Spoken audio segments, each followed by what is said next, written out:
Magandang araw po. Yan, medyo maulan po ngayon.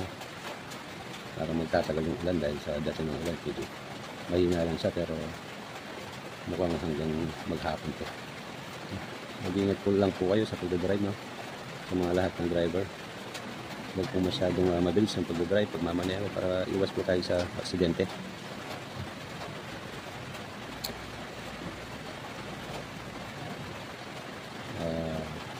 Gusto ko lang pong share sa inyo, no? Yung nangyayari ngayon, no? Sa bansa natin, no? Yung trending ngayon na issue yung about sa flood control, no?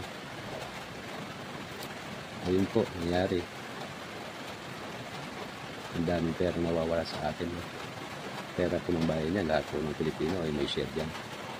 Para sa kaalaman po ng lahat, baka akala nyo kasi wala po kayong trabaho, wala po kayong pakinabang dyan, wala na po kayong pakialam, nagkakamali po kayo.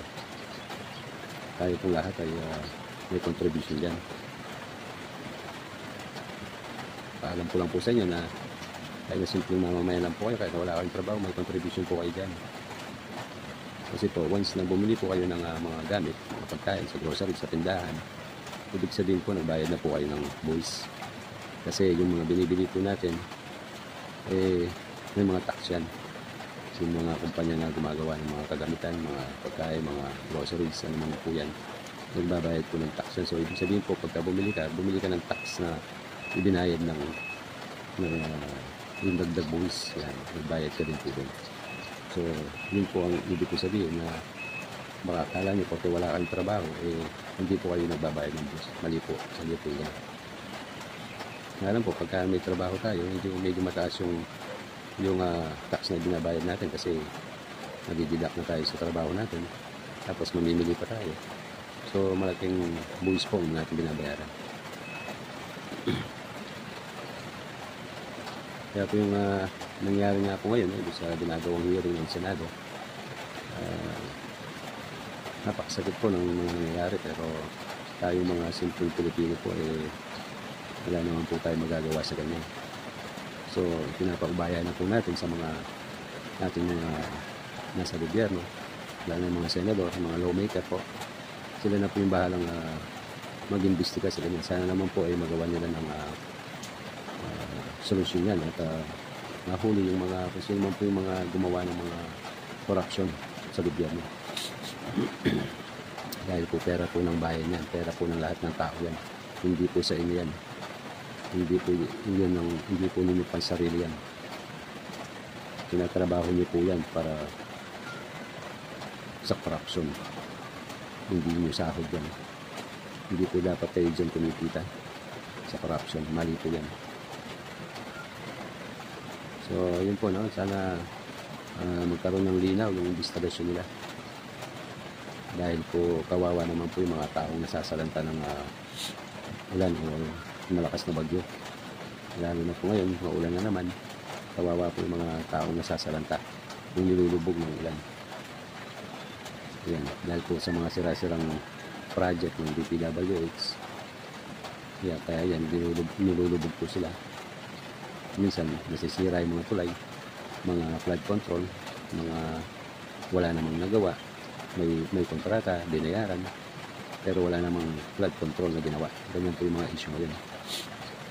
Meron din pong mga issue na isa lang yung may-ari ng mga kontraktor na naging pagbiling sa gobyerno. Kunwari, marami silang mga kontraktor, mga siyam yata, kung di ako nagkakamali.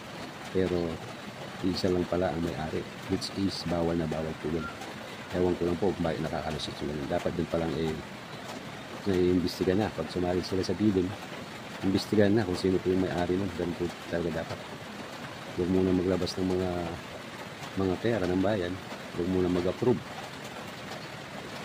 At least din palang po sa bidding o sa mga proposal na hinihingi ng mga local government o mga congressman, mga kasama ng DPWH, kailangan dun palang pag nag-request na umupo na sila sa Senado at pag-usapan na kung ano yung mga dapat na aprubahan. Hindi po yung papel lang ang tatanggapin at aprubahan na kagad. Yun po ang nangyayari kasi ngayon.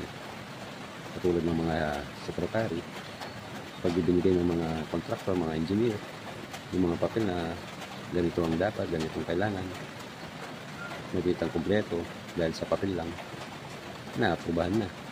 Hindi naman nag-check ng pinaka-head, diba? Mali po yung ganun. Sana po tayo mga Pilipino maging mapagmasid tayo sa ating kapaligiran. Kung ano man po yung nakikita natin mga dapat na ayusin, pwede naman po natin konsulta sa ating mga local government. Kung may mga problema po kayo nakikita, na alam yung proyekto ng isang local government o ano man yan, at mali ang pagkakagawa, pwede naman po tayo makumonsulta sa kanilang opisina para at least maging maayos at maging malinaw sa atin kung tama ba yung ginawa o mali. Hanggang dito na lang po yung ating video, no?